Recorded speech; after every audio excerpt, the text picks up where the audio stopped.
Episode start होता है एकदम इंटेंस चेस सीक्वेंस से। हमारा यूजी भाई जान बचा के भाग रहा है एक मैसिव कर्स स्पिरिट से। वो बिल्डिंग्स के ऊपर से पार्कूर करते हुए निकलने की कोशिश करता है, पर अचानक वो कर्स उसको दबोच लेता है। लेकिन वेट, असली ट्विस्ट तो यहाँ है। अचानक कोई उस कर्स को एक ही झटके में टपका देता है और वो सीधा यूजी के ऊपर आके गिरता है। और ये ओपी बंदा जिसने कर्स को मारा वो और कोई नहीं, यूता ओकोत्सु था। और भाई वो यहाँ यूजी को ही एलिमिनेट करने आया है। अब स्टोरी थोड़ा रिवाइंड होती है और हम चलते हैं जेनिन क्लैन के टॉक्सिक ड्रामा में। यहाँ हम देखते हैं क्लैन के सबसे छोटे और एरोगेंट बेटे नाओया जेनिन को। वो आते ही माकी को ट्रैश टॉक कर रहा था कि वो अभी तक टपकी क्यों नहीं। ऐसी लड़की जो मर्दों की बात नहीं सुनती उसे तो मर ही जाना चाहिए। माई कम से कम ठीक है, उसे अपनी औकात तो पता है। तभी वहाँ जिनिची और ओगी जेनिन आते हैं और नोया को सुनाते हैं कि तेरे फादर अपनी आखिरी सांसें गिन रहे हैं और तू अब आ रहा है। पर नोया अलग ही ईगो ट्रिप पे था। वो सीधा बोलता है कि उसको कोई थर्ड नहीं पड़ता क्योंकि अगला क्लैन हेड वही बनने वाला है। वो अपने सारे बड़े भाइयों को यूजलेस बोलता है। अंकल ओगी का मजाक उठाता है कि उनके पास बस 2 बेटियां हैं और जिनिची को बोलता है कि उसकी शक्ल उसके भाई टोजी से एकदम बेकार है।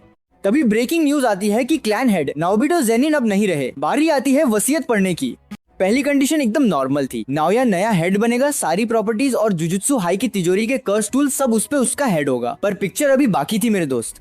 वसीयत में एक खतरनाक क्लॉज था, अगर किसी वजह से सातोरु गोजो टपक गया या इनकैपेसिटेट हो गया तो टोजी का कॉन्ट्रैक्ट एक्टिव हो जाएगा और मिगुमी फुशिगुरो जेनिन क्लैन का नया हेड बन जाएगा।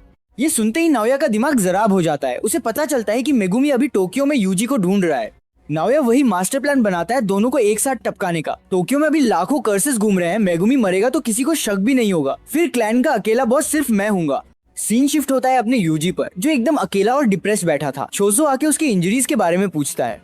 यूजी बताता है कि वो हील हो रहा है, शायद सुकुना की वजह से, और उसको अपनी पावर बढ़ती हुई भी फील हो रही है। चोसो उसको वापस जुजुत्सु हाई लौटने को बोलता है, पर यूजी फ्लैट आउट मना कर देता है। यूजी को लगता है सुकुना मेगुमी को यूज करके कोई डार्क खिचड़ी पका रहा है। प्लस गिल्ट उसको अंदर से खा रहा था। मैंने बहुत मासूम लोगों को मारा है, यहाँ तक कि तुम्हारे भाइयों को भी, चोसो। पर बड़ा भाई चोसो एकदम सॉलिड सपोर्ट देता है। बोलता है कि वो सिर्फ एक मिसअंडरस्टैंडिंग थी, हम भाई हैं और यही बात सबसे ज्यादा मैटर करती है। भाई एक दूसरे को मार्च कर देते हैं। फाइनली यूजी अग्री करता है कि ठीक है, अभी के लिए मिलकर कर्सेस को हंट करते हैं। नेक्स्ट सीन में हमें इनका टैग टीम एक्शन देखने को मिलता है। यूजी बहुत सारे कर्सेस को अपने पीछे भगाते हुए एक अंडरग्राउंड ब्रिज के पास लाता है, जहाँ चोसो पहले से रेडी था। चोसो अपनी पियर्सिंग ब्लड टेक्निक से एक ही शॉट में सबको उड़ा देता है। एक आखिरी कर्स चोसो पे स्नीक अटैक करने की कोशिश करता है, पर यूजी उसे एक पंच में फिनिश कर देता है। चोसो मन ही मन हाइप हो जाता है। भाई तू पहले से ही ओवरपावर्ड था, पर अब तूने अपनी कर्स एनर्जी को प्रॉपर्ली कंट्रोल करना सीख लिया है। आधा घायल होने के बाद भी तू एक डीमन गॉड लग रहा है। मेरे छोटे भाई से मुझे यही उम्मीद थी। दोस्तों, चोसो यूजी को उसके फादर के बारे में कुछ बताने ही वाला था कि नाओया वहाँ टपक पड़ता है। वो आते ही पूछता है, मेगुमी कहाँ है और तुम दोनों यहाँ से अभी तक कल्टी क्यों नहीं हुए। यूजी काउंटर करता है, हम भागेंगे क्यों। तो नाओया रियलिटी चेक देता है, बेटा गोजो अब नहीं है तुम्हें प्रोटेक्ट करने के लिए। उसके डर से हायर अप्स चुप थे, पर अब तुम्हारी डेथ सेंटेंस ऑफिशियली पास हो चुकी है। नाओया डिसाइड करता है कि वो यूजी को भी यहीं सुलटा देगा। वो फ्लैश की तरह यूजी के पीछे टेलीपोर्ट होकर उसे एक तगड़ा पंच मारता है। चोसो अटैक करने जाता है, पर नाओया स्पीड में उसको भी बीट करके उस पर मुक्कों की बरसात कर देता है। नाओया की इंसेन स्पीड देखकर चोसो समझ जाता है कि इसके पास रूड कोई डेंजर टेक्निक है। नाओया सोच ही रहा था कि ये दूसरा बंदा चोसो कौन है, तभी अचानक एक spine chilling massive cursed energy feel होती है। यूजी को एक सेकंड के लिए लगता है कि शायद मिस्टर गोजो आ गए, पर जैसे ही वो मुक कर देखते हैं, बैम, यूता एक बिल्डिंग से सीधा जमीन पर लैंड करता है और उसकी लैंडिंग से जमीन में लिटरली क्रेटर बन जाता है। क्या ही ओपी एंट्री थी। नाओया समझ जाता है कि ये second year special grade sorcerer Utah है, जिसे यूजी की सुपारी मिली है। नाओया बैक ऑफ करते हुए कहता है, मेरा टारगेट भी यूजी ही था, पर मैं तुम्हारे काम में टांग नहीं अड़ाऊंगा। अब चोसो बड़ा भाई मोड में आके यूजी से कहता है, तू निकल यहाँ से जल्दी, इस नाओया को मैं संभालता हूँ। पर याद रख, यूता एकदम गोजो जैसा है, उससे लड़ा तो जरूर मारा जाएगा। यूजी वहाँ से स्प्रिंट मारता है, पर यूता शैडो की तरह उसके ठीक पीछे था। इधर नाओया चोसो की ब्लड मैनिपुलेशन टेक्निक को अंडर एस्टिमेट कर रहा था। पियर्सिंग ब्लड के अलावा इसमें डरने जैसा कुछ नहीं है और उसे चार्ज होने में टाइम लगता है, यानी मैं तुझे इजिली टपका दूंगा। पर चोसो एक बैडएस रिप्लाई देता है, बेटा अपनी सोच, तुझे लगता है तू मेरे भाई पे हाथ उठाएगा और यहाँ से जिंदा बच के वापस जाएगा। अब हम वापस उस चेस पे आते हैं जहाँ से एपिसोड शुरू हुआ था। यूता ने यूजी को धर दबोचा था और फाइट स्टार्ट हो जाती है। यूजी उसके सामने कम्प्लीटली आउट क्लास हो रहा था। यूता फिजिकल अपीयरेंस में भले ही वीक लगता हो, पर उसकी कर्स्ड एनर्जी नेक्स्ट लेवल है, यूजी का बिल्कुल ऑपोजिट। यूता खुद रिवील करता है कि उसके अंदर गोजो सेंसे से भी ज्यादा कर्स्ड एनर्जी है। बस गोजो के पास 6 आइज हैं, इसीलिए उनकी एनर्जी कभी दत्म नहीं होती और वो अनडिस्प्यूटेड नंबर 1 है। पर यूता की एनर्जी दत्म हो सकती है। इस इमेंस कर्स्ड एनर्जी की वजह से यूता के मूवमेंट्स और अटैक्स इतने अनप्रेडिक्टेबल थे कि यूजी को समझ ही नहीं आ रहा था कि अटैक कहाँ से आएगा। लेकिन अपना यूजी भी हार मानने वालों में से नहीं है। उसे गोजो की आखिरी एडवाइस याद आती है और वो कॉम्बैट के लिए एक चाकू निकाल लेता है। यूजी अपने चाकू से यूता की कताना को ब्लॉक करता है। यूता यूजी को टॉन्ट करता है कि तुम कताना पे कुछ ज्यादा ही ध्यान दे रहे हो और उसे एक जोरदार पंच मारता है, पर यूजी रिकवर करके एक सॉलिड किक मारता है, यूता की कताना तोड़ देता है। यूता भी शॉक हो जाता है, आखिर गोजो सेंसे का स्टूडेंट है भाई। यूजी अब कॉन्फिडेंस में आके बिना वेपन के अटैक करने दो आता है, पर तभी सबसे बड़ा झटका, एक जायंट और भयानक कर्स आके यूजी को पीछे से जकड़ लेता है। भाई लोग, ये और कोई नहीं, रीका थी। उसने यूजी को इतनी बुरी तरह होल्ड किया कि वो हिल भी नहीं पाया। यूता धीरे से आगे बढ़ता है, अपने टूटे हुए ब्लेड को यूजी के सीने में सीधा घुसा देता है और कामली कहता है, मुझे माँ कर देना यूजी इताडोरी। और इसी के साथ यूजी की मौत हो जाती है और ये जॉ ड्रॉपिंग एपिसोड यहीं पर खत्म हो जाता है। लास्ट एपिसोड की ब्रूटल क्लिफहैंगर के बाद हम देखते हैं यूता ने यूजी के सीने में आर पार तलवार घुसा दी है। यूजी के अंदर बैठा सुकुना भी ये सब नोटिस कर रहा है। Cut to the other side, Naoya अपनी गॉड लेवल स्पीड से चोसो को बुरी तरह धो रहा है। चोसो को पहले तो उसकी टेक्निक समझ ही नहीं आती, पर इतनी मार खाने के बाद भी अपना बड़ा भाई हार नहीं मानता और वापस खड़ा हो जाता है। नाओया फ्रस्ट्रेट होके कहता है, तू इतना जिद्दी क्यों है, आखिर तू है क्या? तब चोसो फ्लेक्स करते हुए बोलता है, मैं 10 लोगों का सबसे बड़ा भाई हूँ। अब चोसो अपनी flowing red skill technique activate करता है। इस पावर अप से उसकी आंखों की विजन स्ट्रॉन्ग हो जाती है और अब वो नाओया की इंसेन स्पीड को ट्रैक कर पा रहा था। नाओया फिर से डैश करता है, पर इस बार चोसो उसे दबोचना ही वाला था कि नाओया चुपके से एक चाकू निकालकर चोसो के पेट में घोंप देता है। खून बहने लगता है और नाओया टॉन्ट मारता है, तू मान नहीं रहा था तो मुझे वेपन निकालना पड़ा। वैसे किसी को बताना मत, जो सॉर्सरर्स वेपन्स लेके घूमते हैं वो मुझे बिल्कुल पसंद नहीं। मेरे बड़े भाई भी ऐसे ही बेशर्मों की तरह घूमते हैं और तोजी को गालियां देते हैं। चोसो उससे पूछता है, क्या तू अपने भाइयों से हेट करता है? नाओया एरोगेंस में बोलता है, बिल्कुल। जो बड़ा भाई छोटे से वीक हो उसे तो डूब के मर जाना चाहिए। पर चोसो उसे रियलिटी चेक देता है, एक बड़ा भाई रोल मॉडल होता है। अगर वो सही रास्ते पे जाए तो छोटे उसे फॉलो करते हैं और गलत पे जाए तो उन्हें रोकता है। शायद तेरे भाई वीक थे, इसीलिए तू उन्हें देखकर इतना स्ट्रॉन्ग बन गया। तू पूछ रहा था ना मैं इतना जिद्दी क्यों हूँ? क्योंकि मेरा कोई रोल मॉडल नहीं था, इसीलिए मुझे खुद अपने छोटे भाइयों के लिए सबसे आगे और स्ट्रॉन्ग बनना पड़ा। तभी नाओया नोटिस करता है कि जमीन पर खून की बाच आई हुई है। वो शॉक में था कि इतना खून बहने के बाद भी ये बंदा जिंदा कैसे है। उसको आइडिया ही नहीं था कि चोसो एक डेथ पेंटिंग वूम है, ह्यूमन और कर्स का हाइब्रिड। जब तक उसके पास कर्स्ड एनर्जी है वो अपने खून को वेपन में बदल सकता है और ब्लड लॉस से नहीं मरेगा। जमीन पे पड़ा खून ग्लू की तरह नाओया के पैरों को जमा देता है। अब चोसो उस पे अपनी पियर्सिंग ब्लड से अटैक करने लगता है। नाओया के पास अपने फादर की 24 FPS टेक्निक थी, जहां वो एक सेकंड में 24 मूव्स कर सकता है। पर उसे क्या पता था कि चोसो ने पिछले 150 साल लगाकर एक अल्टीमेट टेक्निक बनाई है, सुपरनोवा। इसमें टारगेट पर हर तरफ से एक साथ ब्लास्ट होता है। नाओया डायरेक्टली इसकी चपेट में आ जाता है और बुरी तरह हार जाता है। चोसो बस नाओया को फिनिश करने ही वाला था कि पीछे से अचानक यूटा आता है और एक ही पंच में चोसो को सुला देता है। यूटा अपने साथ यूजी की डेड बॉडी भी लाया था। उधर चोसो का पॉइजनस ब्लड नाओया की हालत जराब कर रहा था। यूटा उससे डील करता है, मैं तुझे अपनी रिवर्स कर्स टेक्निक RCT से हील कर दूंगा, पर तुझे हायर अप्स को बताना होगा कि मैंने यूजी को सुलटा दिया है। सीन शिफ्ट होता है यूजी के एक अजीब से विजन पर। एक छोटा यूजी, उसके फादर जिन और ग्रैंडपा वसुके। ग्रैंडपा जिन को वार्न कर रहे थे, उस औरत से दूर रहे वरना तू मारा जाएगा। जिन कहता है कि बच्चे के सामने ऐसी बातें मत करो। ग्रैंडपा कहते हैं, मैं जानता हूँ तुम्हें एक बच्चा चाहिए था, पर क्यावरी की मौत। तभी वहाँ एक औरत की एंट्री होती है जो पूछती है, क्या हुआ ससुर जी? ये औरत यूजी की मदर काओरी थी, पर सबसे बड़ा ट्विस्ट, उसके माथे पर वही सेम स्टिचेस थे जो हमने फेक जीटो के माथे पर देखे हैं। सपना टूटता है और यूजी की आंख खुलती है।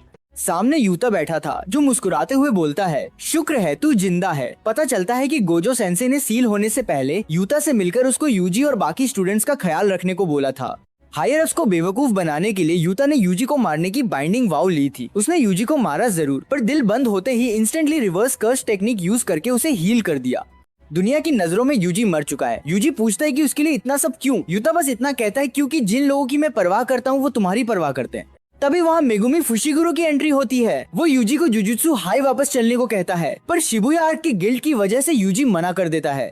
मेगुमी उसे समझाता है कि हम हीरोज नहीं, जुजुत्सु सॉर्सरर्स हैं। हमें लोगों की हेल्प करनी ही पड़ेगी, ये साबित करने के लिए कि हमारा वजूद है। असली प्रॉब्लम तब शुरू होती है जब मेगुमी बताता है कि फेक जेटो केंजाकू ने एक डेडली बैटल रॉयल स्टार्ट कर दिया है, द कलिंग गेम। इस गेम में सॉर्सरर्स को एक दूसरे को मारना होगा और सबसे बुरी बात यह है कि मेगुमी की बहन सुमिकी को भी इसमें फोर्स किया गया है। गेम के स्ट्रिक्ट रूल्स हैं। 19 दिन के अंदर कॉलोनी एंटर करना कंपलसरी है। रूल तोड़े तो कर्स टेक्निक रिमूव होगी और डेथ कंफर्म। दूसरों को मारने पर पॉइंट्स मिलेंगे। ये सुनकर यूजी अग्री करता है, पर एक सॉलिड कंडीशन पे, अगर मेरे अंदर के 15 फिंगर्स की वजह से सुकुना ने कभी वापस कंट्रोल लिया। तो बिना सोचे मुझे मार देना। यूता अग्री कर लेता है। इनका नेक्स्ट प्लान है जुजुत्सु हाई जाकर मास्टर टेंगन से मिलना।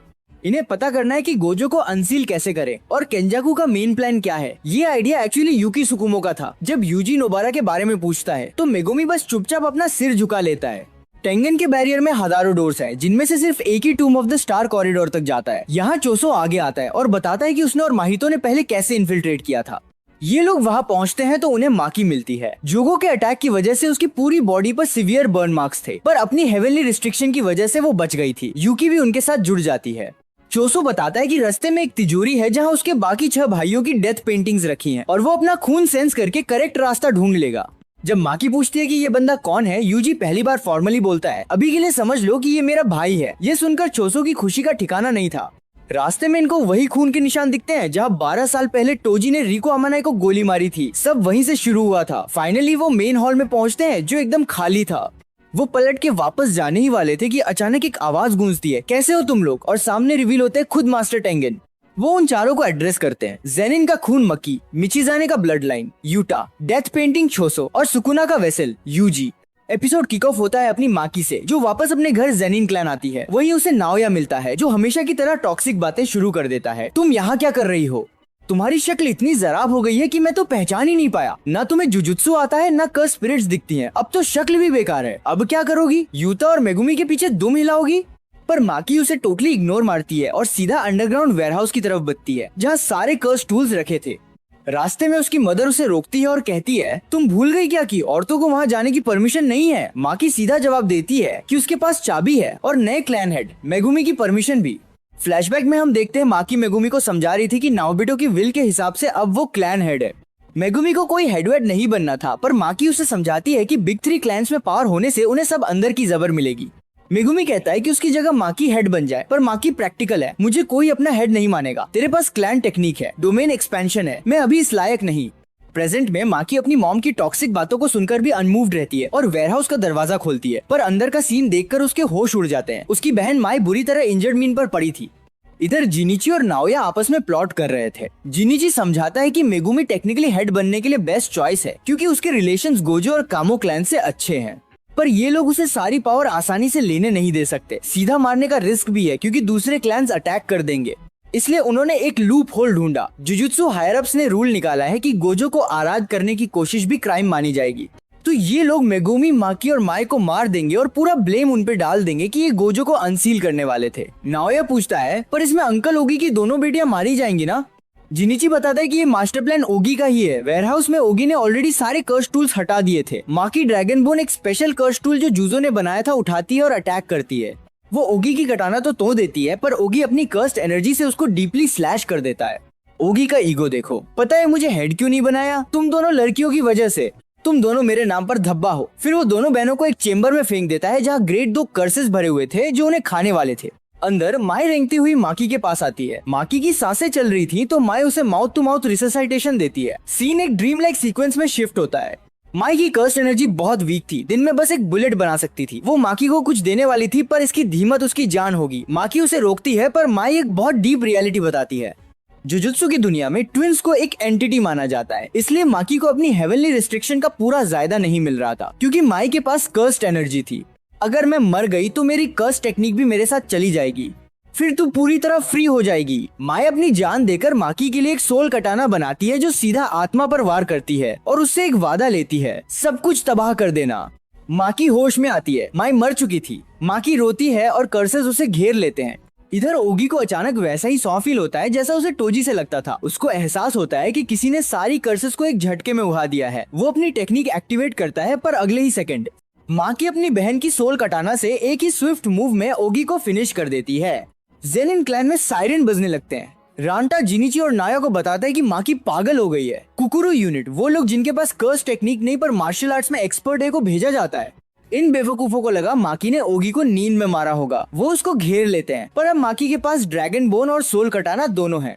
माकी अपनी बहन की आखिरी इच्छा पूरी करती है और कुकुरु यूनिट को गाजर मूली की तरह काट के रख देती है। छोजुरो है यूनिट का मेंबर जो सबसे पावरफुल होते हैं। अपनी जायंट स्टोन हैंड टेक्निक से माकी को कुचलना चाहता है, पर अब माकी का लेवल कुछ और ही है। वो सीधा कैप्टन और छोजुरो दोनों को सुलटा देती है। रांता अपनी टेक्निक से माकी को फ्रीज करता है और जिनिची से कहता है इसे दत्म करो, पर माकी उसकी टेक्निक को ओवरपावर करती है। रांता टेरिफाइड होके कहता है ये अब तोजी जितनी पावरफुल हो गई है, अगर हमने इसे नहीं रोका तो ये क्लैन का सफाया कर देगी। जिनिची अपने जायंट फिस्ट आसमान से बरसाता है, एक बड़ा एक्सप्लोजन होता है। रांता को लगता है कि उन्होंने उसे हरा दिया, पर वो खुद अपने इंजरीज से मर जाता है। धुआं छंटने के बाद माकी बिल्कुल ठीक खड़ी थी। उसके हाथ में जिनिची का कटा हुआ सर था जिसे वो पानी में फेंक देती है। ये ब्रूटल सीन देखकर नाओया कहता है तुम्हारे सीने में दिल नहीं है क्या? माकी स्लोली रिप्लाई करती है नहीं, माई उसे अपने साथ ले गई। अब बारी आती है नाओया की। नाओया बचपन से ही एक प्रोडिजी था और खुद को टोजी का ट्रू फैन और ऑब्जर्वर मानता था। वो माकी पर अपनी सुपरसोनिक 24 FPS स्पीड से अटैक करता है। उसकी स्ट्रेटेजी थी एक वन हिट किल देना। माकी डिसाइड करती है अटैक लेने का ताकि इम्पैक्ट के वक्त नाओया रुक जाए, पर नाओया स्मार्ट था। वो टच करके माकी को अपना 24 FPS रूल फोर्स करता है। जो फॉलो नहीं करेगा वो 1 सेकंड के लिए फ्रीज हो जाएगा। नाओया को लगा माकी फ्रीज हो गई, पर नेक्स्ट सेकंड माकी वही 24 फ्रेम्स वाला रूल फॉलो करती है। उसकी नई हेवनली रिस्ट्रिक्शन बॉडी ने नाओया की सारी ट्रिक पढ़ ली थी। वो एक सॉलिड हुक कनेक्ट करती है और नाओया का पूरा चेहरा चकनाचूर हो जाता है। एंड में माकी अपनी मॉम के पास जाती है और उसे भी एक स्लैश दे देती है। नाओया किसी तरह जिंदा था और घुटनों के बल रेंग रहा था। तभी माकी की घायल मॉम पीछे से आती है और उसे बैकस्टैब कर देती है। दोनों वही दत्म हो जाते हैं। आखिरी सांसों में उसकी मॉम सोचती है कि उसने सही में 2 अमेजिंग बेटियों को जन्म दिया था। माकी वहाँ से माई की बॉडी उठाती है और चलती बनती है। रास्ते में उसे मोमो मिलती है जो माई को देखकर रोने लगती है। माकी उसको माई की बॉडी हैंड ओवर करती है और चुपचाप निकल जाती है। पीछे जबर फैलती है कि माकी ने बचे खुचे सारे जेनिन मेंबर्स को धो डाला है। गोजो और कामोक्लन ये प्रपोजल रखते हैं कि जेनिन को बिग 3 से हटा दिया जाए और डिसीजन जुजुत्सु हेडक्वार्टर्स पर छोड़ दिया जाता है। एपिसोड की शुरुआत होती है प्रिंसिपल मासामिची यागा से। जब यागा ने पांडा को बनाया था तो हायर अप्स की हालत जराब हो गई थी और उन्होंने यागा को अरेस्ट करवा लिया था। रीजन, यागा ने एक ऐसा कर्स्ट पपेट बना दिया था जो अपनी कर्स्ट एनर्जी खुद जनरेट करता था। सिंपल वर्ड्स में पांडा बाकी इंसानों की तरह लिटरली इंदा था। ये बहुत बड़ी पावर है क्योंकि इसका मतलब यागा अकेले ऐसी पपेट्स की पूरी आर्मी खड़ी कर सकता था। हायर अप्स चाहते थे कि यागा उन्हें ये टेक्निक बताए, पर यागा फ्लैट आउट मना कर देता है। वो जानता था कि ये बुड्ढे इसका गलत यूज करेंगे, तो वो झूठ बोल देता है कि पांडा बस एक जल्दी से बन गया था। सीन प्रेजेंट में आता है। पता चलता है कि यागा ने और भी ऑटोमेटिक पपेट्स बनाए थे और उन्हें एक सीक्रेट जंगल में छुपा रखा था। एक पपेट आके यागा से पूछता है कि उसका मूड ऑफ क्यों है। यागा बताता है कि वो अब काफी दिनों तक उनसे मिलने नहीं आ पाएगा, पर उसके बिना भी वो सब ठीक रहेंगे क्योंकि मास्टर टेंगन इस जंगल को प्रोटेक्ट करते हैं और उनकी मदर उनसे मिलने आती रहेगी। सारे पपेट्स बहुत इमोशनल होकर यागा को गुड बाय कहते हैं। दूसरी तरफ हम देखते हैं पांडा को। हायर अप्स ने उसे याद कर रखा था क्योंकि उन्हें पता था यागा उसे बचाने जरूर आएगा, लेकिन अचानक वहाँ कुसाकाबे आता है और पांडा को आराध कर देता है। वो बताता है कि यागा ने उस पर एक बहुत बड़ा एहसान किया था और आज वो बस अपना कर चुका रहा है। बात दरअसल ये थी कि कुसाकाबे की एक बहन है जिसके बेटे टाकेरू की डेथ हो गई थी। इस सदमे से उसकी बहन कम्प्लीटली टूट चुकी थी। तब यागा ने एक स्पेशल पपेट बनाया और उसमें टाकेरू की सोल इन्फॉर्मेशन डाल दी। ये पपेट बिल्कुल उसके बेटे की तरह बात करता था। अपने बेटे को वापस देखकर कुसाकाबे की बहन सदमे से बाहर आ गई और उसने उस पपेट को गले लगा लिया। यागा ने कुसाकाबे से कहा था कि वो इस पपेट को बाहर नहीं ले जा सकते वरना हायर अप सब बर्बाद कर देंगे, इसीलिए उसकी बहन उस सीक्रेट जंगल में ही उससे मिलने आती है। अब आता है एपिसोड का सबसे इंटेंस मोमेंट। यागा के सामने एक मास्क्ड सॉर्सरर खड़ा था जो पूछता है कहाँ जा रहे हो। यागा सीधा बोलता है अपने बेटे पांडा से मिलने। वो सॉर्सरर धमकी देता है कि हायर अप्स ने उसकी मौत का छरमान निकाल दिया है, अगर जान प्यारी है तो पपेट बनाने का सीक्रेट बता दो। यागा स्माइल करके कहता है गोजो नहीं है तो तुम लोगों के पर निकल आए हैं, और वो फाइट के लिए रेडी हो जाता है। तभी वहाँ गिटार की आवाज गूंजती है। गाकुगान जी वहाँ यागा को सुल्ताने आ गया था। दोनों के बीच तगड़ी फाइट होती है, पर एंड में वो यागा को बुरी तरह घायल कर देते हैं। गाकुगान जी उस मास्क सॉर्सरर को वहाँ से भेज देता है। मरने से ठीक पहले यागा अचानक ऑटोमेटिक पपेट बनाने का सीक्रेट रिवील कर देता है। वो बताता है कि तुम्हें 3 अलग अलग सोल्स की इन्फॉर्मेशन कॉपी करके एक पपेट के कोर में डालनी होती है। ये तीनों सोल्स एक दूसरे को ऑब्जर्व करती हैं और लगभग 3 महीने बाद एक सेल्फ सस्टेनिंग पपेट बन जाता है। गाकुगान जी शॉक होके पूछता है ये सब अब क्यों बता रहा है, पहले बोलता तो जिंदा बच जाता। यागा एक चिलिंग स्माइल के साथ बोलता है ये एक कर्स है जो मैं तुझे दे के जा रहा हूँ। तभी पांडा वहाँ भागते हुए आता है, पर बहुत देर हो चुकी थी। उसका फादर यागा अब इस दुनिया में नहीं रहा। पांडा को देख गाकुगान जी पूछता है तू मुझ पर अटैक नहीं करेगा, तुझे गुस्सा नहीं आ रहा? पांडा का रिप्लाई लिटरली रुला देने वाला था। मैं तुम इंसानों जैसा नहीं हूँ, तुम्हारी यागा से कोई दुश्मनी नहीं थी, तुम बस ऑर्डर फॉलो कर रहे थे। पर एक बात याद रखना, एक पांडा भी रो सकता है। और पांडा अपने फादर की बॉडी के पास रोने लगता है। अब वापस आते हैं अपने यूजी और मेगुमी पर। टेंगन की इन्फो से उन्हें पता चलता है कि हकारी ने एक सीक्रेट अंडरग्राउंड फाइट क्लब खोल रखा है। यहाँ हम लोग सट्टा लगाते हैं और सॉर्सरर्स फाइट करते हैं। हाकारी एक्चुअली सस्पेंडेड है और हायर अप से उसकी दुश्मनी है। मेगुमी और यूजी कपड़े बदल के जाते हैं क्योंकि अगर हाकारी को इनके जुजुत्सु हाई के स्टूडेंट्स होने का पता चला तो वो निकल लेगा। मेगुमी बताता है कि भले ही हाकारी एक नंबर का कमीना है, पर यूता ने खुद कहा है कि वो उससे भी ज्यादा स्ट्रॉन्ग है। क्लब के बाहर गार्ड्स इन्हें रोकने का ट्राई करते हैं, पर मेगुमी का एटीट्यूड देखकर बॉस हाकारी इंप्रेस हो जाता है और इन्हें एंट्री दे देता है। पर ट्विस्ट ये है कि फाइट में मेगुमी नहीं बल्कि यूजी को उतरना होगा। यूजी को अब अंदर जाकर हाकारी को इम्प्रेस करना है। गार्ड यूजी को 2 रूल्स बताता है, एक फाइट छोड़ के भागना मना है, 2 कर्स टेक्निक यूज नहीं करनी ताकि ऑर्डिनरी लोगों को फाइट दिख सके। यूजी फाइट रिंग में उतरता है और सामने अपना ओपोनेंट देख के उसकी हंसी छूट जाती है। उसका ओपोनेंट और कोई नहीं, पांडा था। सीसीटीवी रूम में हाकारी और उसकी पार्टनर किरारा मैच देख रहे थे। यूजी और पांडा एकदम मस्त स्क्रिप्टेड फेक फाइट लेते हैं। यूजी हल्के पंच मारता और पांडा ओवर एक्टिंग करते हुए चिल्लाता। यूजी का एक फेक मुक्का लगते ही पांडा ऊ के गिरता है और बोलता है, अरे बहुत जोर से मारा रे, मैं तो हार गया। ये कॉमेडी फाइट देख हाकारी एक्चुअली इंप्रेस हो जाता है और यूजी को वीआईपी रूम में बुलाता है। बाहर से मेगुमी और पांडा डिसाइड करते हैं कि जैसे ही यूजी अंदर जाएगा वो गार्ड्स को सुलटा देंगे। बस टेंशन किरारा की अननोन टेक्निक की थी। हाकारी यूजी से मिलता है और उसे एक MLM स्कीम जैसा स्कैम ऑफर करता है। यूजी सीधा बोलता है कि ये तो स्कैम है। हाकारी हंसता है और कहता है, बिल्कुल स्कैम है। लोग इसमें फंसते हैं क्योंकि उनके अंदर एक गर्मी, फीवर होती है, लाइफ चेंज करने की गर्मी। हाकारी कहता है कि दुनिया का हर बंदा नेचुरली एक गैम्बलर है। उसको अपनी लाइफ में ये फीवर बहुत पसंद है। कर्स स्पिरिट्स पब्लिक हो चुकी हैं, सॉर्सरर्स परेशान है और हाकारी इस केओस का फायदा उठा के अपने गैम्बलिंग एम्पायर को पूरे देश में फैलाना चाहता है। हाकारी यूजी को ड्रिंक ऑफर करता है। यूजी बोलता है, कुछ भी चलेगा बस दारू नहीं। हाकारी कैजुअली बोलता है, पता है सातोरू गोजो भी दारू नहीं पीता, और यही यूजी अलती कर बैठता है। यूजी ओवर स्मार्ट बन के बोलता है, ये सातोरू गोजो कौन है? मैंने तो कभी नाम नहीं सुना। भाई दुनिया का सबसे बड़ा सॉर्सरर, और यूजी बोल रहा है नहीं सुना। हाकारी इंस्टेंटली समझ जाता है कि यूजी झूठ बोल रहा है और जुजुत्सु हाई से आया है। वो बिना टाइम वेस्ट किए यूजी पे अटैक कर देता है। यूजी चिल्लाता है कि मेरी बात सुन लो, पर हाकारी बोलता है बिल्कुल नहीं, क्योंकि अब मेरा फीवर ठंडा पड़ चुका है।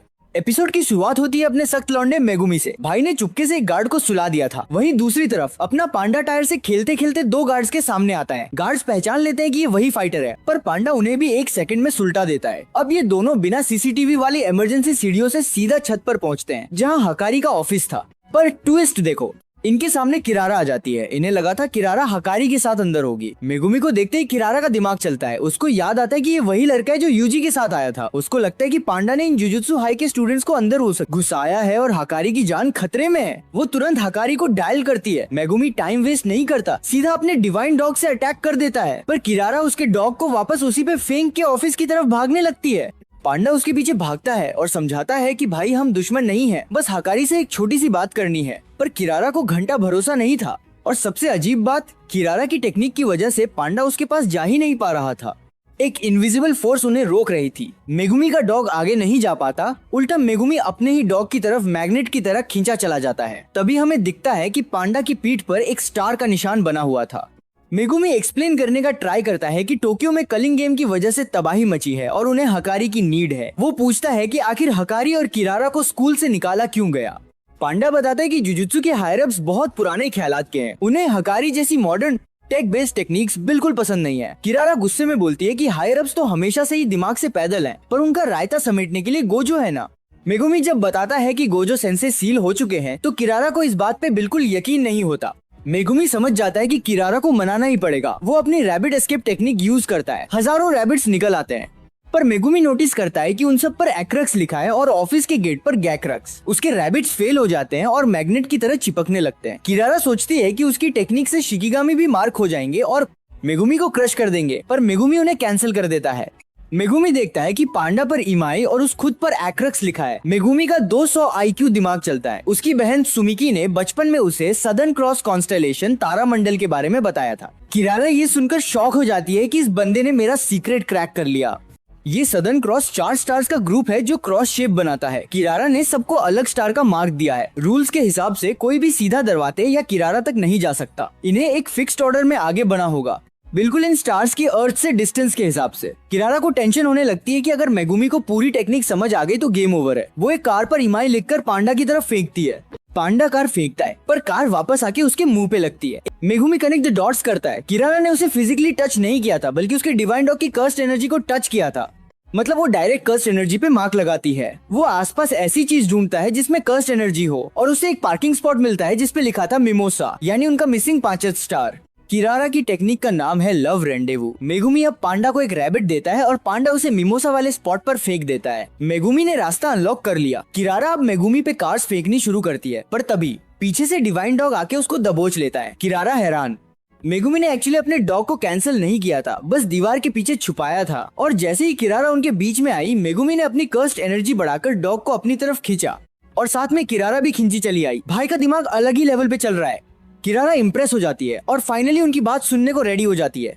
पर तभी यूजी ऑफिस का दरवाजा तोड़ते हुए बाहर आके गिरता है। हकारी ने उसे फेंक के मारा था। हकारी उसे एक और जोरदार मुक्का मारता, पर यूजी अपनी जगह से हिलता तक नहीं और न ही काउंटर अटैक करता है। यूजी ने ठान ली थी कि वो अपनी रिजॉल्व दिखाकर हकारी का ट्रस्ट जीतेगा। हकारी बोलता है, मेरी जान जोखिम में डालनी है तो मुझे अपनी गर्मी फीवर दिखा। प्रिंसिपल यागा ने क्या लल्लू बच्चे भर्ती किए हैं इस साल। यूजी एकदम कोल्ड हवा में बोलता है, मेरे अंदर कोई गर्मी नहीं है, मैं तो बस इस बड़ी सी जुजुत्सु मशीन का एक छोटा सा पुर्जा कॉग हूँ जिसका काम बस कर्सेस को मारना है। हकारी को ये एटीट्यूड बहुत बोरिंग लगता है। वो एक खतरनाक पंच मारता है। गोजो ने पहले ही बताया था कि हकारी की कर्स्ट एनर्जी बाकी लोगों से बहुत कड़क और रफ है, बिल्कुल सैंड पेपर की तरह। यूजी दूर जाके गिरता है और हकारी बाकियों को वहाँ से निकलने को बोलता है। पर नेक्स्ट फ्रेम में देखो, यूजी उसके ठीक पीछे खड़ा था। हकारी शॉक में। यूजी बोलता है, मैं भले ही एक कॉग हूँ पर मशीन चलाने के लिए कॉग जरूरी होता है। मैं तब तक यहाँ खड़ा रहूंगा जब तक तू मान नहीं जाता। अब बता तेरा क्या रोल है। हकारी रियलाइज करता है कि यही इस बंदे का क्रेजी फीवर है। वो अटैक रोक देता है। किरारा मुस्कुराते हुए बताती है कि हकारी एक्चुअली जुजुत्सु हाई में लोगों की मदद करना मिस करता था। हकारी फाइनली उनकी डील मान लेता है। एपिसोड के एंड में सीन में एंट्री होती है कोगनी शिकिगामी की। वो कलिंग गेम का एक नया अनाउंसमेंट करता है, रूल नो नाउ। अब कोई भी प्लेयर दूसरे प्लेयर्स की सारी इन्फो, नाम, पॉइंट्स, लोकेशन और उन्होंने कितने रूल्स ऐड किए हैं देख सकता है। पता चलता है ये रूल ऐड किया था हाजिमे काशिमो नाम के एक इंसेन प्लेयर ने। काशिमो ने आते ही इतनी तबाही मचाई थी कि उसके पास 200 पॉइंट्स हो चुके थे। पर उसको लग रहा था कि आजकल के सॉर्सरर्स 400 साल पहले वालों के मुकाबले बहुत वीक हैं। काशिमो का अल्टीमेट गोल बस एक ही है, उसको सीधा सुकुना से भिड़ना है। एपिसोड स्टार्ट होता है सासाकी से। याद है ये लड़की, यूजी की स्कूल फ्रेंड जो उसके ऑकल्ट क्लब में थी। यहाँ केंजाकू उसके सामने आता है और बताता है कि वो एक सॉर्सरर है। उसने इस कॉलोनी में एक मस्त बैरियर सेट किया है जिसके अंदर कलिंग गेम खेला जाएगा। कुछ दूरी पर एक एग्जीक्यूशन है, ग्राउंड है जो इस बैरियर का सेंटर पॉइंट है। और ये बैरियर भाई पूरा 5 से 6 किलोमीटर बड़ा है। केंजाकू ने इन बैरियर्स को बनाने में बहुत मेहनत की है, पर वो आम लोगों को जबरदस्ती यहाँ नहीं रोक सकता। जो लोग पहले से इस एरिया में रहते थे उन्हें एक चांस दिया जा रहा है बाहर निकलने का। केंजाकू खुद उन्हें बैरियर के बाहर छोड़ के आएगा और उन्हें लगेगा कि वो कोई सपना देख रहे थे। सासाकी पूछती है कि क्या ये एक सपना है। केंजाकू कहता है कि ये सपने और हकीकत के बीच की एक दुनिया है, एक कर्स की तरह। सासाकी बाहर निकलने का डिसाइड करती है। रास्ते में केंजाकू एक अजीब बात बोलता है, मेरे बेटे का दोस्त बनने के लिए शुक्रिया। सासाकी को कुछ समझ नहीं आता और तभी उसकी नींद खुल जाती है। वो बैरियर के बाहर थी और वहाँ उसे अपना दोस्त इगुची भी मिलता है। वहाँ और भी ढेर सारे आम लोग थे जिन्हें केंजाकू ने बाहर निकाला था, पर बेटे वाली बात उसने सिर्फ ससाकी को बोली थी। और यहाँ ससाकी को अचानक यूजी की याद आती है। टेक्निकली यूजी केंजाकू का ही बेटा है, उसकी मॉम की बॉडी में केंजाकू ही तो था। सीन शिफ्ट होता है यूजी और मेगुमी पर, जो हाकारी को गोजो के सील होने की न्यूज देते हैं। हाकारी एकदम शॉक में आ जाता है। तभी पांडा एक और बॉम्ब होता है। प्रिंसिपल यागा अब इस दुनिया में नहीं रहे। ये सुनकर यूजी और मेगुमी भी दंग रह जाते हैं क्योंकि उन्हें भी ये नहीं पता था। पांडा बताता है कि शिबुया इंसिडेंट के बाद हायर अप्स यागा के पीछे पड़ गए थे। ये न्यूज सुनकर यूजी का दिल टूट जाता है क्योंकि यागा पांडा के फादर फिगर जैसे थे। हकारी को भी तगड़ा झटका लगता है। जो लोग उसकी फिक्र करते थे वो सब चले गए। भाई हकारी इतना दुखी तो तब भी नहीं हुआ था जब उसको तीर लगा था। हकारी अब कलिंग गेम में आने को रेडी हो जाता है, पर फ्री में नहीं। पांडा जानता था कि हकारी जुजुत्सु के लॉस चेंज करवाना चाहता है ताकि वो अपना फाइट क्लब ओपनली चला सके। आम लोगों को अब जुजुत्सु के बारे में पता चल ही रहा है, तो लॉस तो बदलेंगे ही। मेगुमी कॉन्फिडेंट होके बोलता है कि हकारी को जो भी चाहिए वो करवा देगा क्योंकि वो जेनिन क्लैन का हेड है। ये सुनकर हकारी की आंखें फटी की फटी रह जाती हैं। गोजो और यागा वाली न्यूज से भी बजा झटका था ये। हकारी सोचता है कि अगर जेनिन फैमिली का सपोर्ट मिल गया तो वो कोई भी नया लॉ पास करवा लेगा। वो मेगुमी को बोलता है, पगले हमें तो दोस्ती कर लेनी चाहिए। बेचारे हकारी को क्या पता कि माकी ने पूरे जेनिन क्लैन का सफाया कर दिया है और वहाँ अब कोई जिंदा बचा ही नहीं है। अब ये टीम डिसाइड करने वाली थी कि कौन किस कॉलोनी में जाएगा, तभी उनके सामने कोगाने एक शिकिगामी प्रकट होता है। ये इन्हें कलिंग गेम की ब्रेकिंग न्यूज देता है। काशिमो नाम के एक प्लेयर ने 100 पॉइंट्स यूज करके एक नया रूल ऐड किया है। अब कोई भी प्लेयर किसी दूसरे प्लेयर की सारी डिटेल्स देख सकता है, नाम, पॉइंट्स और वो किस कॉलोनी में है। कोगाने बताता है कि वो यूजी का पर्सनल गाइड है। मेगुमी का दिमाग घूम जाता है, यूजी तो अभी गेम में एंटर भी नहीं हुआ, तो कोगाने उसके पास कैसे आया? मतलब यूजी पहले से ही गेम का प्लेयर है। ये लोग समझ जाते हैं कि सबके पीछे सुकुना का हाथ है। सुकुना ने 1000 साल पहले केंजाकू से कॉन्ट्रैक्ट किया होगा, पर मेगुमी थोड़ा कंफ्यूज था कि सुकुना की फिंगर खाना यूजी का खुद का डिसीजन था या ये भी केंजाकू का कोई मास्टर प्लान था। खैर, ये लोग प्लेयर्स की लिस्ट चेक करते हैं। काशिमो के पास ऑलरेडी 200 पॉइंट्स थे, मतलब उसने कम से कम 40 लोगों को टपकाया है। मेगुमी दिमाग लगाता है कि अगर ये लोग काशिमो को एक नया रूल ऐड करने के लिए मना ले तो इन्हें किसी की जान नहीं लेनी पड़ेगी। लिस्ट में एक और बंदा था जिसके 100 पॉइंट्स थे, हिगुरुमा। मेगुमी का प्लान था इन दोनों से ऐसे रूल्स बनवाना जिससे त्सुमिकी जैसे मासूम लोग गेम छोड़ के निकल सके। सबसे पहले इन्हें रूल 9 8 को काउंटर करना था। अगर 19 दिन तक पॉइंट्स चेंज नहीं हुए तो प्लेयर एलिमिनेट हो जाएगा। रूल 1 प्रपोज्ड, प्लेयर्स आपस में पॉइंट्स ट्रांसफर कर सकें, इससे बिना मरे गेम चलेगा। रूल 2 प्रपोज्ड, प्लेयर अपने पॉइंट्स यूज करके गेम से बाहर निकल सके। हाकारी कहता है कि गेम मास्टर ऐसे रूल को एक्सेप्ट नहीं करेगा जो गेम को ही खत्म कर दे। तो मेगुमी एक कंडीशन डालता है, जो प्लेयर बाहर जाएगा उसे अपनी जगह एक नए प्लेयर को अंदर भेजना होगा। प्लान सेट, इन्हें अब एंजल को ढूंढना था जो गोजू को प्रिजन रेल्म से बाहर निकाल सकती है। साथ ही काशिमो और हिगुरुमा को भी पकड़ना है। लिस्ट में एंजल का नाम नहीं था। पांडा गेस करता है कि शायद उसका असली नाम कुछ और हो। मास्टर टेंगन ने बताया था कि एंजल टोक्यो कॉलोनी 2 में है, हकारी और पांडा कॉलोनी 2 में जाएंगे और यूजी और मेगुमी कॉलोनी 1 में। किरारा बैरियर के बाहर रहेगी कम्युनिकेशन के लिए, क्योंकि अंदर घुसते ही नेटवर्क कट हो जाता है। अगला दिन 12 नवंबर, सब लोग बैरियर के पास खड़े थे। कोगा ने वार्न करता है कि अंदर जाते ही तुम गेम के प्लेयर्स बन जाओगे। चारों हाँ कर देते हैं, पर जैसे ही वो एंटर करते हैं सीन पलट जाता है। ये लोग अलग अलग होके आसमान से नीचे गिरने लगते हैं। गेम का हिडन रूल था कि नया प्लेयर 9 फिक्स लोकेशंस में से कहीं भी आसमान से ड्रॉप होगा और यहाँ कुछ पुराने खिलाड़ी पहले से ही कैंप करके बैठे थे शिकार के इंतजार में। कॉलोनी 1 के अंदर हन्यू नाम की एक औरत वॉकी टॉकी पे रिन नाम के बंदे से बात कर रही थी। रिन आसमान में देख के किसी टारगेट का वेट कर रहा था। हन्यू अपनी कर्स टेक्निक एक्टिवेट करती है, उसके बल जेट इंजन बन जाते हैं और वो लिटरली एक फाइटर प्लेन की तरह उड़ने लगती है।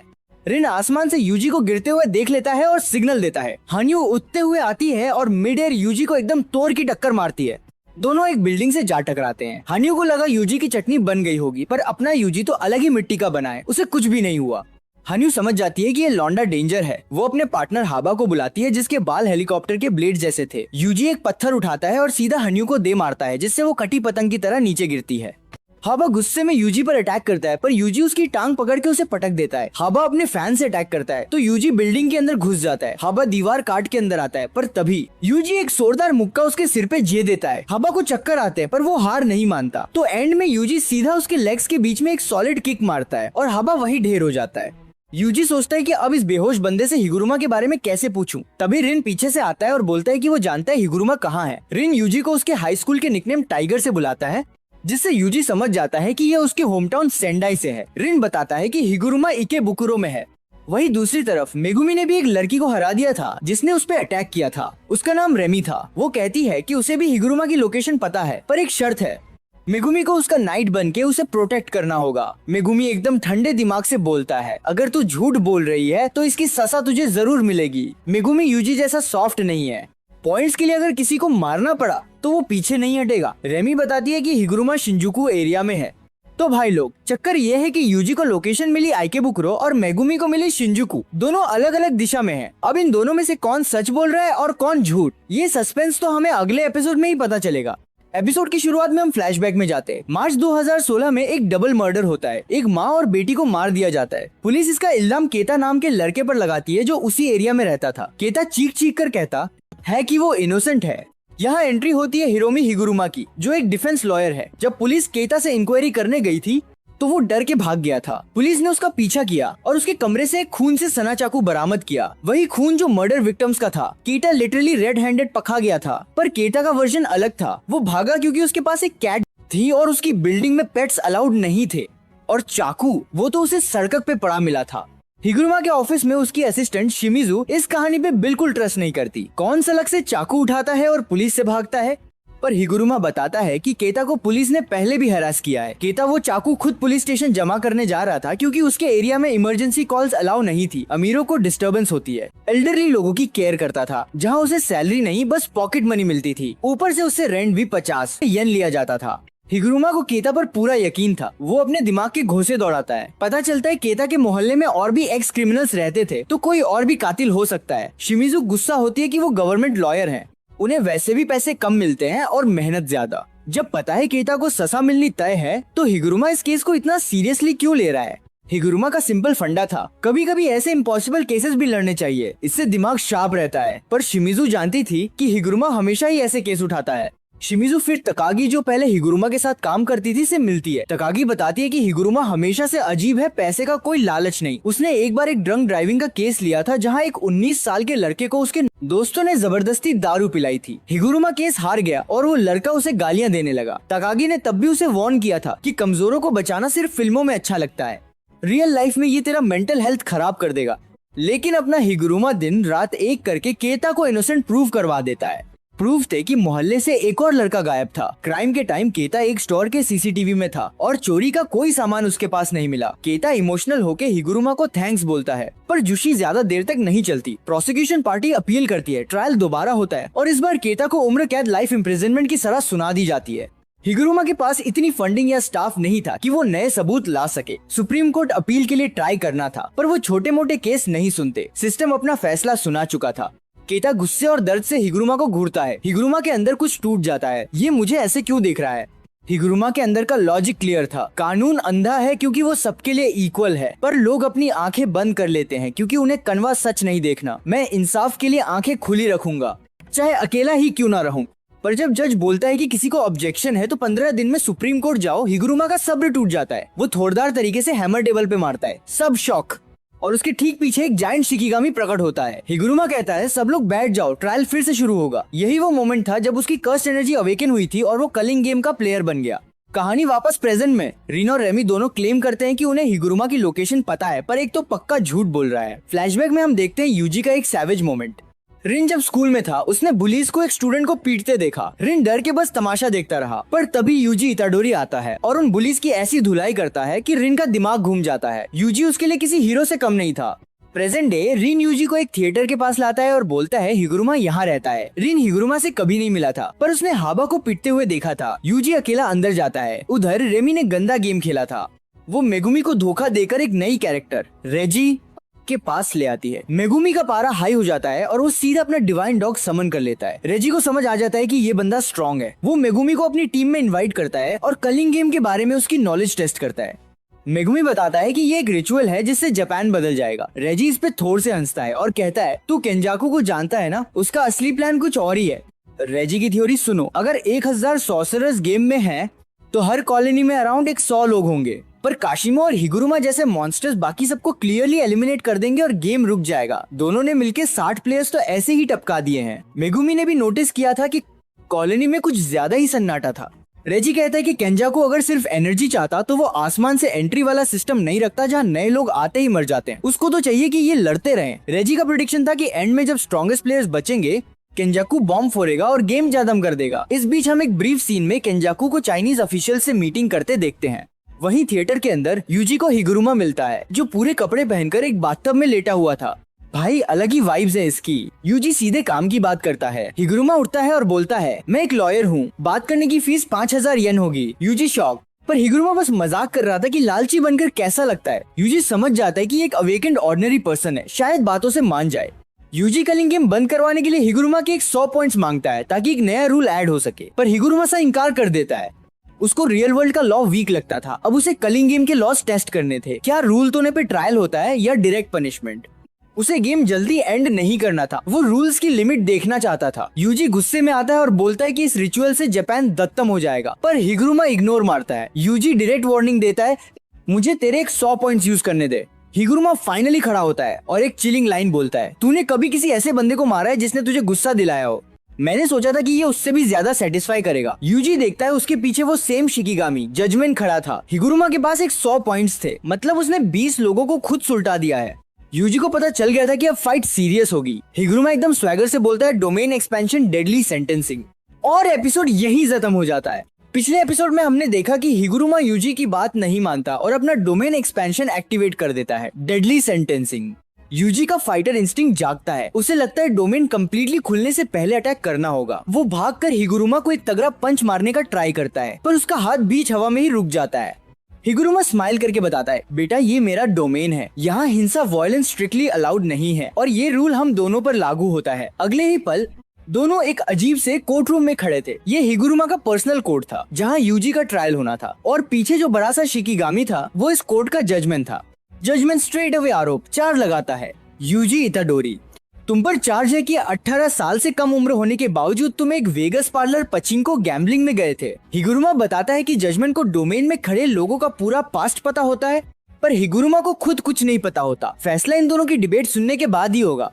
तभी हिगुरुमा के हाथ में एक लिठा आता है। ये एक एविडेंस था जो जजमेंट ने दिया था, ये बताने के लिए कि यूजी सच में वहाँ गया था या नहीं। पर रूल था कि हिगुरुमा पहले एविडेंस ओपन नहीं कर सकता। यूजी को पहले अपनी सफाई डिफेंस पेश करने का एक मौका मिलेगा।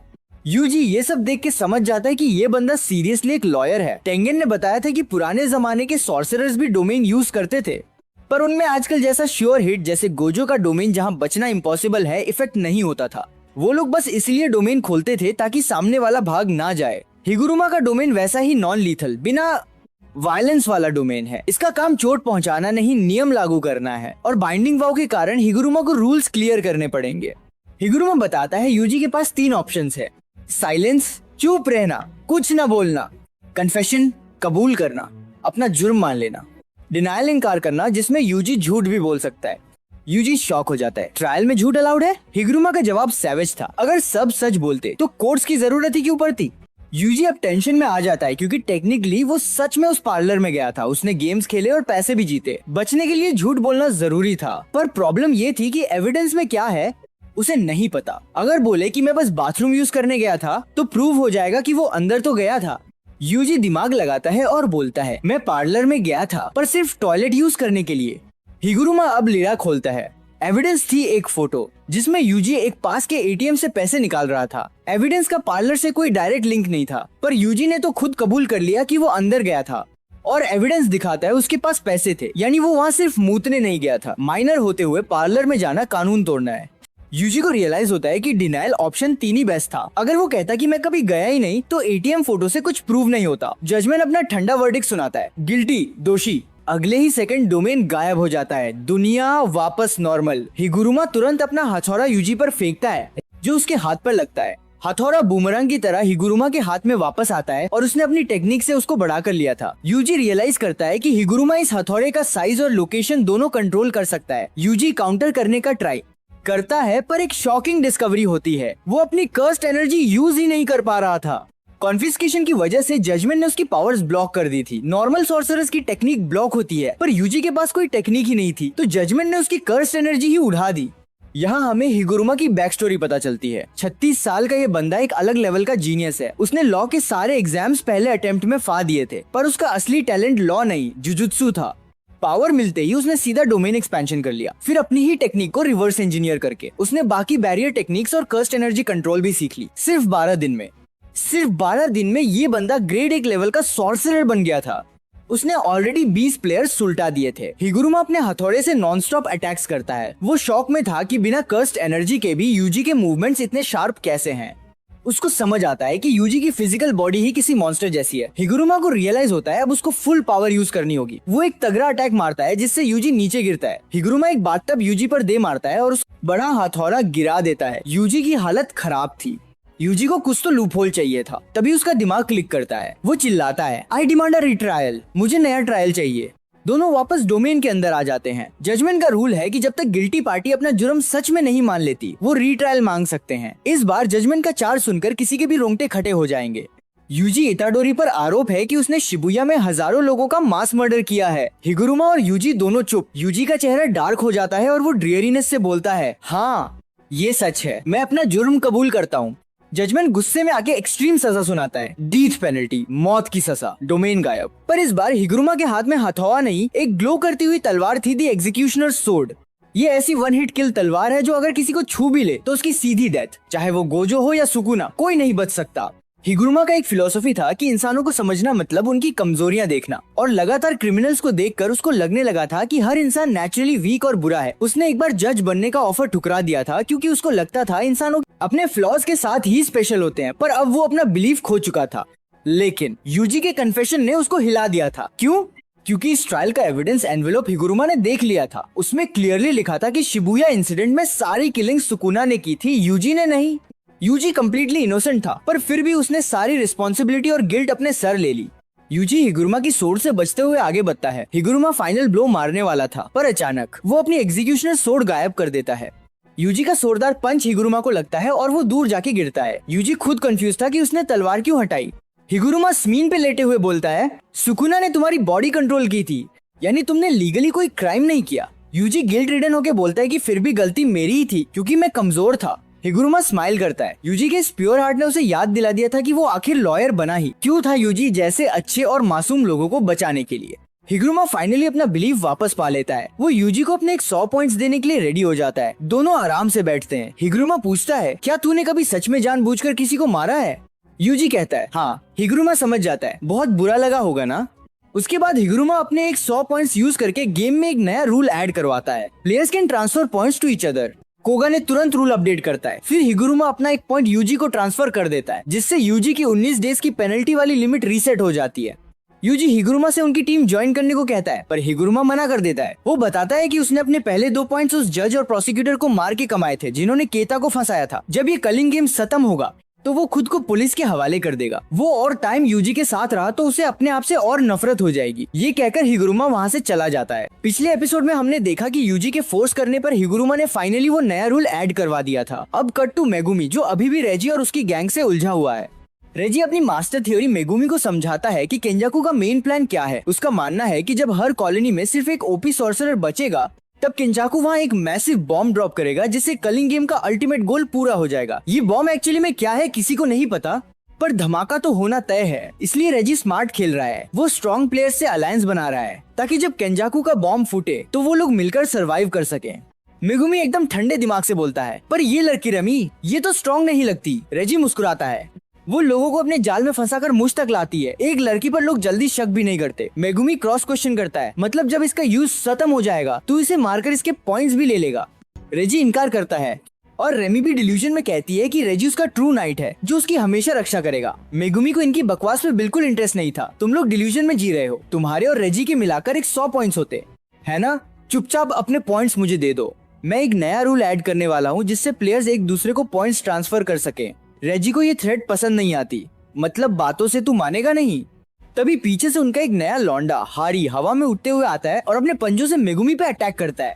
पर अपना मेगुमी तो शैडो मास्टर है। वो सीधा हारी की शैडो में छुपता है, फिर बाहर आके उसको उठा के नीचे फेंक देता है। साथ ही न्यू उसका थंडरबर्ड और डिवाइन डॉग दोनों को एक साथ समन करके उनपे छोड़ देता है। मेगुमी रेमी को आखिरी वार्निंग देके छोड़ देता है, पर उधर रेजी ने क्या किया, उसने लिटरली एक ही मूव में डिवाइन डॉग को इंजर्ड कर दिया। रेजी टॉन्ट मारता है, तुम तो बड़े नाजुक निकले भाई, ऐसे ही किसी को जाने दे रहे हो। अगर पॉइंट्स चाहिए तो हमें मारना पड़ेगा, वरना बाद में तू ही पछताएगा।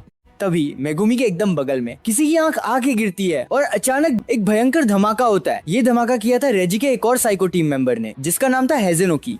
रेजी उस पर चिल्लाता है, अबे हम भी यही खड़े हैं, हमें मत उगा देना। हेजेनोकी लिटरली अपना दांत निकालकर फेंकता है और पूछता है, वो लौंडा मेगुमी मरा या नहीं। इधर रेमी भी अपने बालों को वेपन बनाकर मेगुमी पे अटैक करती है। मेगुमी इरिटेट होकर उसकी चोटी पकड़ता है और रेमी पे पटक के बोलता है, मैंने कहा था ना यहाँ से भाग जा। फाइट इंटेंस हो जाती है। रेजी हवा में 2 पेट्रोल रिसीट्स फेंकता है जो असल में पेट्रोल में कन्वर्ट होकर मेगुमी पे गिरती हैं। और ऊपर से हेजेनोकी अपना एक और दांत फेंकता है, जिससे एक और मैसिव धमाका होता है। रेजी और हेजेनोकी ओवर कॉन्फिडेंट थे, लौंडे में दम तो है पर अब तक थक गया होगा। पर धुआं छंटने पर दिखता है कि मेगुमी ना सिर्फ खुद बचा था बल्कि उसने रेमी को भी बचा लिया था। मेगुमी उसको रियलिटी चेक देता है कि इनको तेरी कोई पड़ी नहीं है, यहाँ से निकल जा। पर रेमी का दिमाग खराब था, वो मेगुमी को ही पीछे से स्टैब कर देती है। मेगुमी शॉक में पूछता है, तुझे कुछ समझ नहीं आता क्या? रेमी की डिमांड देखो, कहो कि तुम मेरी रक्षा करोगे और तुम मुझे पसंद करते हो। रेजी ने भी यही कहा था। मेगुमी को समझ आता है ये लड़की एक्चुअली में पागल है। तभी कोगा ने प्रकट होता है और अनाउंस करता है कि प्लेयर्स के नाउ ट्रांसफर पॉइंट्स। मेगुमी समझ जाता है कि यूजी का काम हो गया। अब पॉइंट्स लेने के लिए किसी को मारने की जरूरत नहीं थी, पर हारी तो मार खाने को उतारू था। मेगुमी अपने टोट शिकिगामी बुलाता है और हारी को चोक होल्ड करता है। फिर मैक्स एलिफेंट से उसे सॉलिड टक्कर मरवाता है। जब हारी नीचे गिर रहा था, मेगुमी उसके साथ डाइव मारता है और मिड एयर अपनी तलवार से उसको सुलटा देता है। मेगुमी को थोड़ा रिग्रेट होता है, मैं ये क्या कर रहा हूँ, ऐसे लोगों को मारकर पॉइंट्स लेना सही नहीं। पर कोगा ने बताता है कि उसको 5 पॉइंट्स मिल चुके हैं। रेजी और हेजनोकी नीचे आते हैं और हारी की बॉडी देख के हंसते हैं। बेचारा अपनी टेक्निक तक दिखा नहीं पाया। मेगुमी की कंडीशन अब टाइट थी, धमाकों की वजह से वो इंजर्ड था और डिवाइन डॉग और न्यू भी थके हुए थे। ऊपर से वो अकेला था। उसको एक ऐसी जगह चाहिए थी जहाँ वो अपना डोमेन इफेक्टिवली यूज कर सके। तभी हेजेनोकी अपना एक और बॉम्ब दांत मेगुमी पे फेंकता है, पर अचानक बीच में एक बंदा टपकता है और बॉम्ब सीधा उसके मुंह पे फट जाता है। धुआं हटते ही हम देखते हैं एक अजीब सा कॉमेडियन कैरेक्टर जिसका नाम था फुमिहिको टाकाबा। तकाबा फुल ओवर एक्टिंग करते हुए चिल्लाता है, एक के खिलाफ दो, ये तो नाइंसाफी है। तुम जैसे लोगों को कायर बोलते हैं और कायरों का अटैक मुझ पे असर नहीं करता। देखो मुझे कुछ नहीं हुआ। जबकि लिटरली उसके मुंह से खून का फाउंटेन निकल रहा था और उसकी वॉट लग चुकी थी। ये देख के मेगुमी भी पॉज ले लेता है कि भाई ये चल क्या रहा है। तकाबा मेगुमी से कहता है कि वो उसकी हेल्प करेगा। उसका कॉन्फिडेंस नेक्स्ट लेवल था, भले ही शक्ल पे 12 बजे हों। तकाबा रेजी और हेज़नोकी से पूछता है कि वो किस साइड हैं। उन्हें लगता है वो पूछ रहे हैं, पर टकाबा समझता है कि वो पूछ रहे हैं कि क्या मैं फनी हूँ।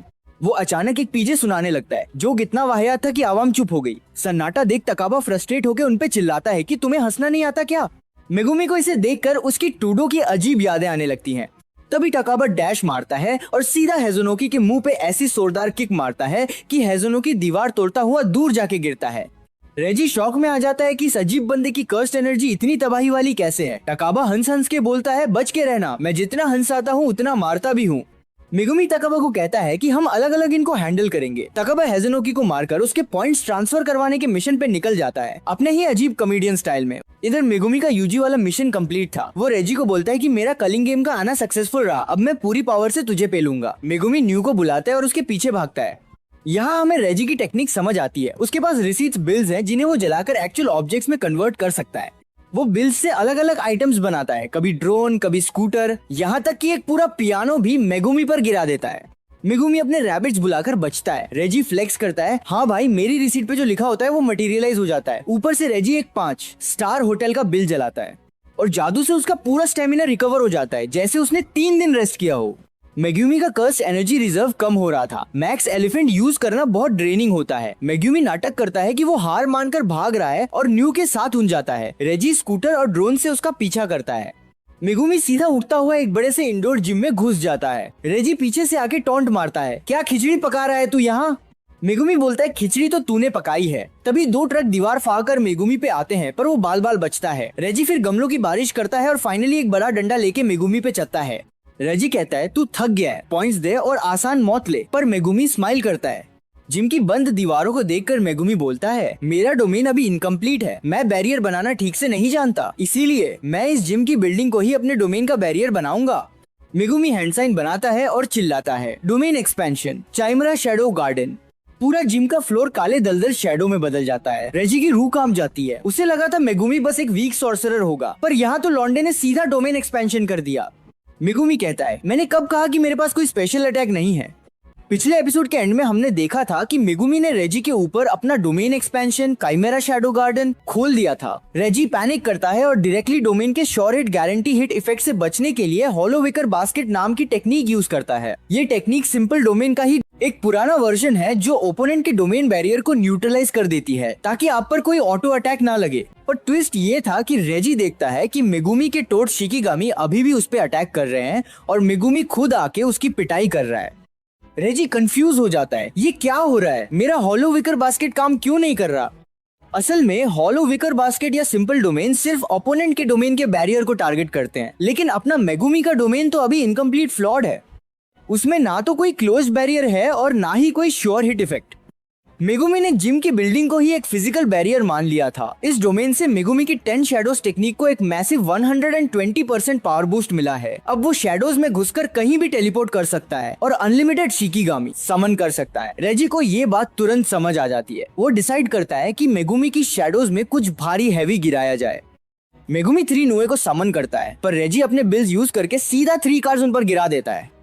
ये गाड़ियां मेगुमी की शैडोज में डूबने लगती है। रेजी एक बहुत बड़ी वीकनेस फिगर आउट कर चुका था। वो पूछता है कि मेगुमी ने आज तक अपनी शैडो में ढेर सारे वेपन्स क्यों नहीं रखे, सिर्फ एक आधी स्वॉर्ड ही क्यों।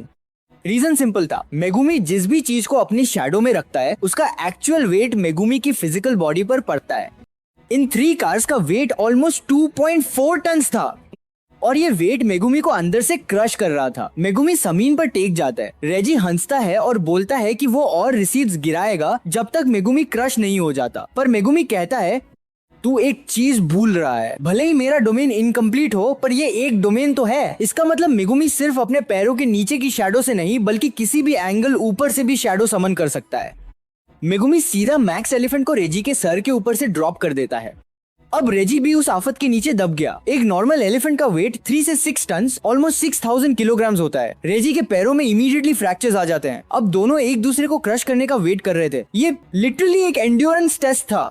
रेजी सोचता है कि वो खुद शैडोज के अंदर घुसकर अपना ट्रम्प कार्ड निकाले, पर उसको डर था कि अगर मेगुमी ने डोमेन कैंसिल नहीं किया तो वो हमेशा के लिए शैडो में फंस जाएगा जहां ऑक्सीजन भी नहीं होगी। इसलिए वो बाहर ही अपना मूव चलने का सोचता है। वो एक हाथ से एलिफेंट का वेट बैलेंस करता है और दूसरे से अपनी ट्रम्प कार्ड वाली रिसीट निकालने की कोशिश करता है, पर एलिफेंट का वेट इतना मैसिव था कि रेजी उसको झेल नहीं पाता और सीधा शैडोज के अंदर गिर जाता है।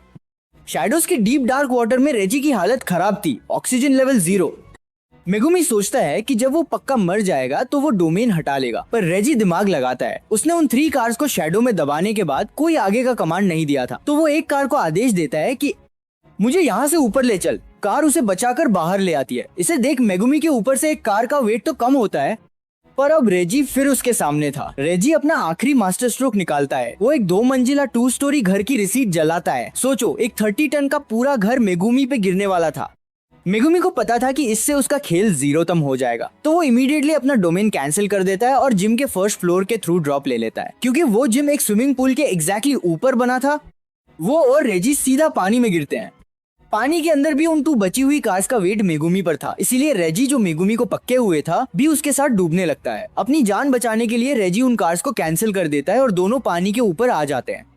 मेगुमी टॉन्ट मारता है, अब तेरी सारी पेपर रिसीट्स पानी में भीग के खराब हो गई है।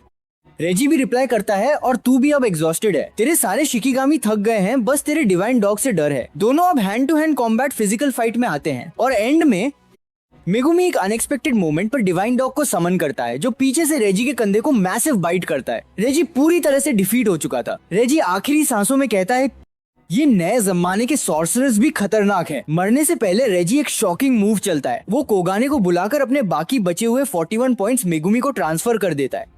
वो कहता है, मैं तो मर रहा हूँ, बस देखता हूँ ये पॉइंट्स तेरा क्या हाल करेंगे। थोड़ी देर बाद रेजी मर जाता है और मेगुमी को 5 एक्स्ट्रा पॉइंट्स उसको किल करने के मिलते हैं। उधर हम देखते हैं अपना स्टैंड अप कॉमेडियन फुमिहिको तकाबा आराम से बैठकर चाय पी रहा था। उसकी पूरी बिल्डिंग में एक ह्यूज ब्लास्ट होता है जो हिजनोकी ने किया था। हिजनोकी को लगता है इस बार ये जरूर मरेगा, पर धुआं हटता है और तकाबा दूसरी बिल्डिंग से निकालकर मस्त बोलता है, कुछ नहीं हुआ भिड़ू, पर तू हिम्मत मत हारना। हिजनोकी पूरा फ्रस्ट्रेट हो जाता है कि इस अजीब आइटम को मारने का तरीका क्या है।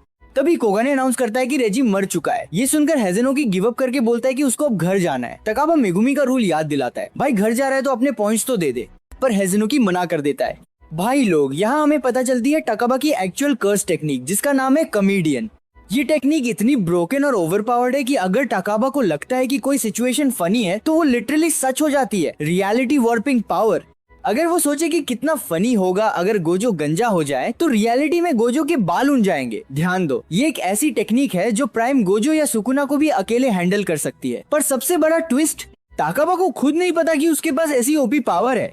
सीन शिफ्ट होता है मेगुमी पर। वो एग्जॉस्ट होकर रास्ते पे चल रहा था, तभी उसके आगे वही साइको लड़की रेमी आ जाती है। मेगुमी उसे तंग करने ही वाला था, पर तभी उसे अपनी स्टेप सिस्टर सुमिकी की आवाज सुनाई देती है, ऐसा मत करो। मेगुमी का हार्ट पिघल जाता है और वो रेमी को छोड़ देता है, पर डैमेज और एग्जॉस्शन इतना ज्यादा था कि वो आगे चलकर गिर जाता है और बेहोश हो जाता है। जब वो होश खोता है तो हम देखते हैं कि उसके ठीक ऊपर हवा में एक लड़की तैर रही थी। उसके पीठ पर पंख विंग्स थे। भाई लोग, ये कोई और नहीं बल्कि हाना कुरुसु है, जिसे हम एंजल कहते हैं। यही वो सॉर्सरर है जो गोजो सटोरू को प्रिजन रिल्म से आराध करा सकती है।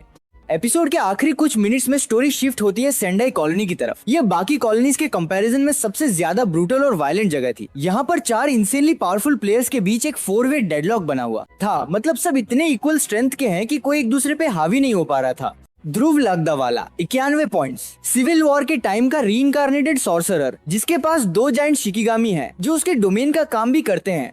रियो इशिगोरी 77 पॉइंट्स, इसके पास पूरे कलिंग गेम में किसी भी प्लेयर से सबसे हाईएस्ट कर्स्ड एनर्जी आउटपुट है। Takako Uro 70 points, former captain of the Fujiwara unit, sun moon and star squad, इसके पास आसमान स्काई को मैनिपुलेट करने की पावर है। कुरोरुशी 54 पॉइंट्स, एक जायंट कॉकरोच कर्स स्पिरिट जिसे केंजाकू ने रिलीज किया था। ये अभी स्लीप मोड में था। ये चारों एक दूसरे को बैलेंस आउट कर रहे थे, पर तभी एंट्री होती है अपने प्योर गोट यूता ओकोत्सु की। यूता एंटर करते ही ठीक पीछे से आके ध्रुव को एक स्ट्राइक में मार देता है और उसके पॉइंट्स क्लेम कर लेता है। हमारी स्क्रीन पे कैप्शन आता है, after the night parade of 100 demons, it took Yuta just 3 months to regain his special grade status. The only modern sorcerer stronger than him. इस सातोरू गोजो। और इसी एपिक यूता इंट्रोडक्शन के साथ ये episode and हो जाता है। Episode की शुरुआत में हम देखते हैं सेंडाई कॉलोनी का हाल। यूता ने आते ही ध्रुव को तो एक झटके में सुलटा दिया था। अब यूता अपने दिमाग में कैलकुलेशन कर रहा है। मिगुमी ने 2 नए रूल्स ऐड करवाने का सोचा था, पॉइंट ट्रांसफर और गेम एग्जिट, पर यूता को 2 और रूल्स चाहिए। रूल 3, अलग अलग कॉलोनीज के प्लेयर्स आपस में कम्युनिकेट कर सके। रूल 4, प्लेयर्स किसी भी कॉलोनी में फ्री एंट्री और एग्जिट ले सके। यूता जानता है कि उसके दोस्त शिबुया इंसिडेंट के बाद कम्प्लीटली एग्जॉस्टेड है। ऊपर से वो नहीं चाहता कि गोजो सेंसेई को दोबारा अपने बेस्ट फ्रेंड गेटो केंजाकू को मारना पड़े। इसीलिए यूता ने कसम खा ली है कि केंजाकू को मारने का भार वो अकेले उठाएगा। वो खुद सारे पॉइंट्स जमा करके ये सारे रूल्स ऐड करवाएगा। यूता कुछ आम लोगों को एक स्टेडियम में छुपाकर प्रोटेक्ट कर रहा था। तभी अचानक एक भयंकर तूरान आने की आवाज आती है। यूता देखता है कि 2 लड़कों के पीछे एक काला तूरान पड़ा है जो एक लड़के को निगल जाता है। यूता जब उस लड़के को खींचता है तो देखता है कि ये तूरान नहीं बल्कि लाखों मांस खाने वाले कॉकरोचेस का झुंड है। ये कॉकरोच सुनामी सिविलियंस की तरफ बढ़ती है। यूता तुरंत रिका को बुलाता है जो एक जोरदार मुक्का मार के स्टेडियम का गेट ब्लॉक कर देती है। फिर यूता अपनी तलवार में कर्स्ड एनर्जी भरता है और एक ही ओपी स्लैश में सारे कीड़ों का सफाया कर देता है। ये अटैक कुरोरुशी स्पेशल ग्रेड कॉकरोच कर्स ने किया था। कुरोरुशी अपने फेस्टरिंग लाइफ सोर्ड से यूता पे अटैक करता है। यूता उसका हाथ काट के उसे दूर फेंकता है पर वो वापस रीजनरेट होके कीज़ें पैदा कर लेता है। अब ट्विस्ट ये है कि यूता चाहे तो एक सेकंड में reverse curse technique RCT positive energy use करके इस कर्स को ब्लास्ट कर सकता है। पर यूता को पता था कि आसपास 2 यूटा और खतरनाक प्लेयर्स यूरो और रयू छुपे हैं और वो अपना आरसीटी वाला सीक्रेट रिवील नहीं करना चाहता। कुरोरुशी यूता को टेम्परेरी अंधा करके अपने सोर्ड से अटैक करता है जिससे कि यूता के कंधे और पेट में घुस जाते हैं। कुरोरुशी यूता को खाने ही वाला था कि यूता लिटरली उस कर्स के मुंह पे एक मौत का चुंबन बाइट दे देता है। वो अपने मुंह से सीधा कुरोरुशी की बॉडी में पॉजिटिव एनर्जी पंप कर देता है और कुरोरुशी वहीं डेड और यूता को मिलते हैं 5 पॉइंट्स। तभी आसमान से टाकाको उरो की एंट्री होती है। वो यूता को टॉन्ट मारती है कि तुझे आरसीटी आती है।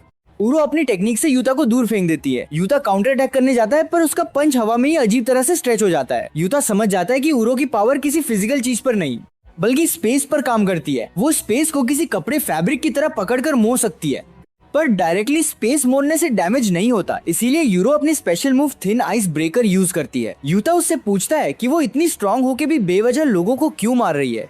उरो बताती है कि उन्हें नया जन्म मिला है और कलिंग गेम बस शुरुआत है। केंजाकू पक्का कोई बजा गेम खेल रहा है इसीलिए उसे पॉइंट्स जमा करके रेडी रहना है। यूता उसे रियलिटी चेक देता है कि तू बस अपने सेल्फिश मजे के लिए लोगों को मार रही है। ये सुनकर उरो भड़क जाती है और यूता का गला पकड़ के उसे हवा में ले जाती है। तभी एक मैसिव लेजर बीम इन दोनों पे आके गिरती है। ये था रयू इशिगोरी का ग्रेनेड ब्लास्ट। यूता और उरो डिसाइड करते हैं कि पहले इस लेजर वाले चाचा को सुलटाते हैं। रयू की कर्स्ट एनर्जी आउटपुट गेम में सबसे हाईएस्ट है। वो सीधा अपने बालों से लीथल लेजर बीम शूट करता है। पता चलता है कि रयू पिछले जन्म में बहुत स्ट्रॉन्ग लोगों से लड़ा था पर उसे कभी वो अल्टीमेट सेटिस्फेक्शन डेजर्ट नहीं मिला। उसकी भूख आज तक बाकी थी।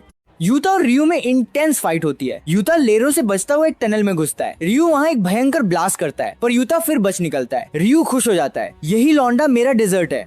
वो यूता को हवा में उछालता है जहाँ उरो अपने थिन आइस ब्रेकर से यूता को जमीन पे पटक देती है। रयू गुस्से में उरो पे लेजर मारता है पर उरो स्पेस को मोड़कर वही लेजर वापस रयू को दे मारती है। यूता डैमेज कंट्रोल के लिए बार बार आरसीटी यूज कर रहा था और उसकी एनर्जी ड्रेन हो रही थी। अब टाइम आ गया था लिमिट्स तोड़ने का। यूता अपनी रिंग पहनता है और रिका को उसकी फुल ग्लोरी में समन कर लेता है।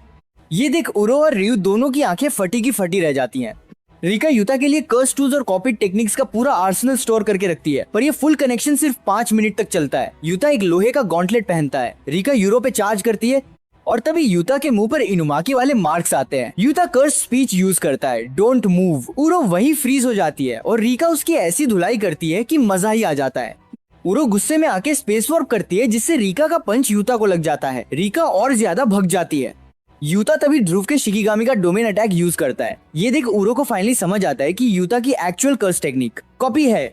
लही इतनी इंटेंस हो जाती है कि तीनों यूटा, उरो, रयू एक ही साथ अपना डोमेन एक्सपेंशन खोल देते हैं। तीनों डोमेन्स आपस में ओवरलैप होकर एक दूसरे के श्योर हिट इफेक्ट्स को कैंसिल कर देते हैं। पर तभी एक वाइल्ड कार्ड एंट्री होती है। कुरोरुशी का ऑफस्प्रिंग बच्चा वापस आ गया था।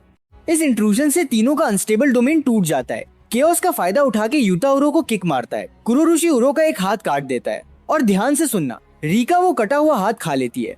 रयू एक जोरदार ब्लास्ट करके यूरो को फाइट से बाहर कर देता है और यूता वापस आरसीटी यूज करके कुरोरुशी को परमानेंटली डिलीट कर देता है। अब बचे थे सिर्फ यूता और रयू। दोनों आमने सामने आके अपनी मैक्सिमम पावर की laser beams cursed energy shoot करते हैं। बीम स्ट्रगल में रयू हावी हो जाता है। यूता साइड से अटैक करने आता है तो रयू फिर से पॉइंट ब्लैंक रेंज पे ग्रेनेड ब्लास्ट मारता है। पर ट्विस्ट, यूता अचानक रयू का ब्लास्ट हवा में डिफ्लेक्ट कर देता है। रयू शॉक में था। यूता ने यूरो की स्पेस बेंडिंग टेक्निक कॉपी कर ली थी। कैसे? क्योंकि रिका ने यूरो का हाथ खाया था। यानी डीएनए कंज्यूम करने से टेक्निक कॉपी होती है।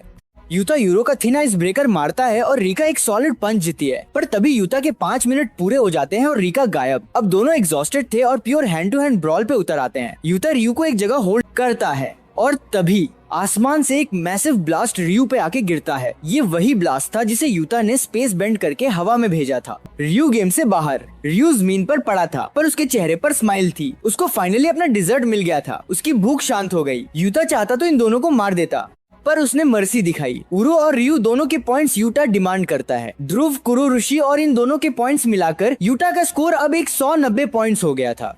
यूता मुस्कुराता है और रयू से कहता है कि मेरे दोस्तों को थैंक्स बोलना जिन्होंने पॉइंट ट्रांसफर का रूल ऐड किया, वरना मुझे तुम्हें मारना पड़ता। और भाई लोग, इसी के साथ सीजन 3 का दी एंड हो जाता है।